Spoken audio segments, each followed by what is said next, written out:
Deer students, আমি Arifin Roni from scholars study abroad. আর আজ কথা বলবো আপনাদের সাথে রোমানিয়া নিয়ে।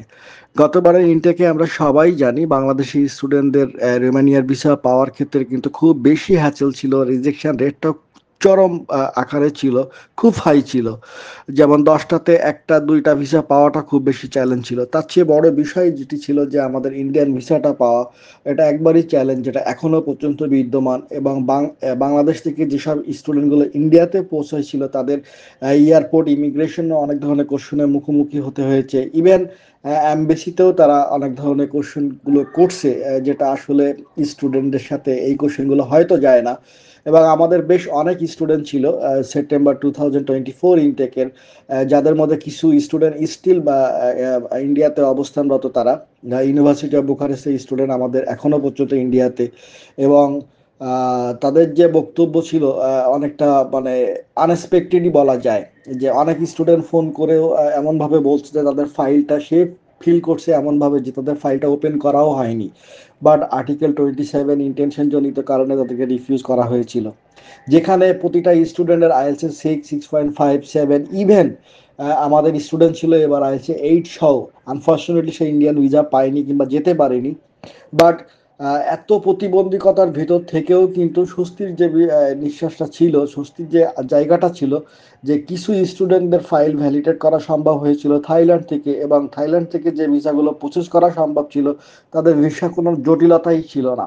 এবং তাদের মধ্যে আমাদেরই স্টুডেন্টদের বক্তব্য অনুযায়ী তাদের সব কিছু থেকে থাইল্যান্ড, রোমানিয়ান অ্যাম্বাসি ইন থাইল্যান্ডে যারা কর্মরত ছিলেন, তাদের প্রত্যেকের বিহেভিয়ার, তাদের প্রত্যেকের আলোচনা, তাদের প্রত্যেকের যে বিষয়গুলো ছিল, এটা অনেকটা শোভনীয়। বাংলাদেশি স্টুডেন্টদের সাথে তাদের আচরণ, তাদের হেল্পিং, সব কিছু আনবিলিভেবল। সো পরবর্তী যে ইনটেকটি আসতেছে আগামীতে 2025 সেপ্টেম্বর ইনটেকের জন্য, হয়তো আমরা ইন্ডিয়াকে বাইপাস করে আমরা থাইল্যান্ড থেকে ভিসা প্রসেস করাতে পারি, আমরা ভিয়েতনাম থেকে ভিসা প্রসেস করাতে পারি। বাট যে কোনো বিষয় কিন্তু খুব র্যাপিডলি চেঞ্জ হচ্ছে।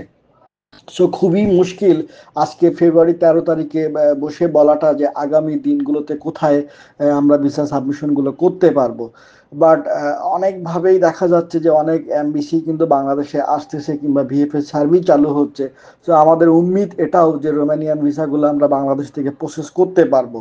এবং স্টিল সেটা সম্ভব না হলেও হয়তো আমরা থাইল্যান্ড থেকে প্রসেস করতে পারবো, আমরা ভিয়েতনাম থেকে প্রসেস করতে পারবো, আরও অনেক কান্ট্রি হয়তো আগামীতে চলে আসবে।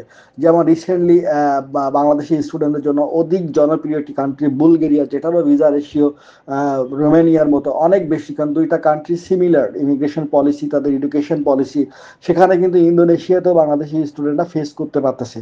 সো এই সম্ভাবনাগুলোই থাকবে। সো বাংলাদেশ থেকে যারা আগামীতে অ্যাপ্লাই করতে চাচ্ছেন কিংবা কম টিউশন ফিস দিয়ে যারা বাইরে পড়াশোনা করতে যাচ্ছেন, তাদের আমি পার্সোনালি বলবো আপনাদের হতাশ হওয়ার মতো কিছু নাই। কারণ হতাশা যেখানে থাকবে, পাশাপাশি স্বস্তি জায়গাটাও সেখানে থাকবে। সো মার্চ থেকে রোমানিয়ার অ্যাডমিশনগুলো শুরু হবে, ম্যাক্সিমাম ইউনিভার্সিটির আপডেট গুলো চলে আসবে তাদের পোর্টালে। ইতিমধ্যে আমিও কয়েকটা ইউনিভার্সিটিতে মেইল করেছি, তারা সবারই একই কথা ম্যাক্সিমাম, যে মার্চ থেকে তাদের পোর্টালগুলো ওপেন হয়ে যাবে। আমিও বাংলাদেশের রোমানিয়ান আমেরিকান ইউনিভার্সিটির রিপ্রেজেন্টেটিভ। সো তাদের বক্তব্য অনুযায়ী তাদের অনেকটা মজা করেই বলতে হয় যেন, যে রিফান্ড করতে করতে তাদের কাহিল একটা অবস্থা। সো শুধু এই ইউনিভার্সিটি বলে কথা না, পাশাপাশি ইউনিভার্সিটি অফ বুকারেস্ট, তারপর আরও যে ইউনিভার্সিটিগুলো আছে, বেবিজগুলোর কথা নাই বললাম, সেখানে কিছু কমপ্লেইন বাংলাদেশি স্টুডেন্টদের আছে রিফান্ড নিয়ে।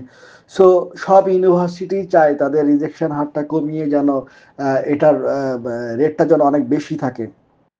পাশাপাশি বাংলাদেশি স্টুডেন্টদের যে বিষয়টা খেয়াল রাখতে হবে, যে আমরা যারা বাইরে পড়াশুনো করতে যাচ্ছি, রোমানিয়া বলে কথা না, রোমানিয়ার পাশাপাশি আরও অনেক কান্ট্রি, আই মিন ইউরোপিয়ান কান্ট্রিতে, সেখানে আপনারা যান, সেখানে পড়াশোনা করেন, একটা সময় যে আপনারা বৈধভাবেই কিন্তু ট্রাভেল করতে পারবেন এক কান্ট্রি থেকে অন্য কান্ট্রিতে, এবং সেনজেন কান্ট্রিগুলোতে ইজি অ্যাক্সেস থাকে।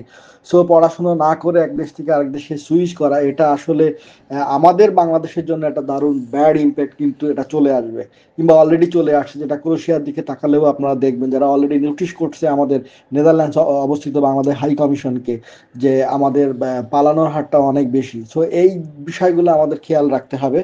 আর নর্মালি রোমানিয়াতে অ্যাপ্লিকেশন করতে গেলে যে যে ডকুমেন্টসগুলোর প্রয়োজন হবে, সেখানে আইএলস কিন্তু ম্যান্ডেটরি, আপনাকে আইএলটিএস থাকতে হবে। আপনার ডুওলিঙ্গো অ্যাকসেপ্ট করবে না, ব্রিটিশ যে অ্যাপ, যে স্কোর যে একটা অ্যাপ ছিল সেটা তারা অ্যাকসেপ্ট করবে না। দেন আপনার ওয়াইটিসি এগুলো অ্যাকসেপ্ট করবে না। তাদের মিনিস্ট্রি অফ এডুকেশন গাইডলাইন অনুযায়ী আপনাকে পিটি, টোপেল কিংবা আইএলটিএস থাকতে হবে। এবং আইএলটিএস ছাড়া আপনি অ্যাপ্লাই করতে পারবেন তাদের ফাউন্ডেশন, রোমানিয়ান যে প্রিপারেটরি ইয়ার ফাউন্ডেশন প্রোগ্রাম অনেকেই বলে, এখানে আপনি অ্যাপ্লাই করতে পারবেন তাদের ল্যাঙ্গুয়েজে। এখানে ইংলিশ প্রফিসিয়েন্সি কোনো প্রয়োজন হবে না। পাশাপাশি আপনার ট্রাভেল ডকুমেন্টস, পাসপোর্ট এবং ফটো এবং আপডেট সিভি, যারা ইউরোপিয়ান কান্ট্রিতে অ্যাপ্লাই করবেন সবসময় ইউরোপ আর সিবিটার দিকে ফোকাসটা বেশি রাখবেন। এবং আপনার লাস্ট এডুকেশন যদি হয় সেটা ব্যাচেলার প্রোগ্রামের জন্য, অবশ্যই আপনার এসএসসি এইচএসসি সার্টিফিকেটগুলো, ট্রান্সক্রিপ্টগুলো আপনি অ্যাটাস্টেশন করে নেবেন education board, education ministry and foreign ministry থেকে। এখন যেটা আগে আমাদেরকে ম্যানুয়ালি করতে হতো সেটা কিন্তু এখনও লাগছে না, আপনারা সবাই পারবেন। মাই গভ বিডি ওয়েবসাইট থেকে দারুণভাবে ইনস্ট্রাকশনগুলো দেওয়া আছে, যে কেউ ঢুকলেও আপনারা আপনাদের ডকুমেন্টসগুলো অ্যাপোস্টেল করে নিতে পারবেন।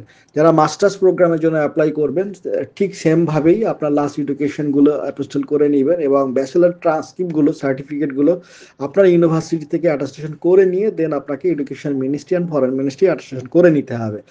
Birth certificate one of the mandatory documents for Romanian student visa. এখানে অবশ্যই আপনাকে বার্থ সার্টিফিকেট থাকতে হবে, যেটার সাথে আপনার পাসপোর্ট কিংবা আপনার একাডেমিক ডকুমেন্টগুলোর সাথে আপনার নাম কিংবা ডেট অফ বার্থ এগুলো সিমিলার থাকতে হবে। এবং ইংলিশে না থাকলে অবশ্যই ইংলিশে করে নেবেন, সাথে আপনি নোটারিও করে রাখবেন।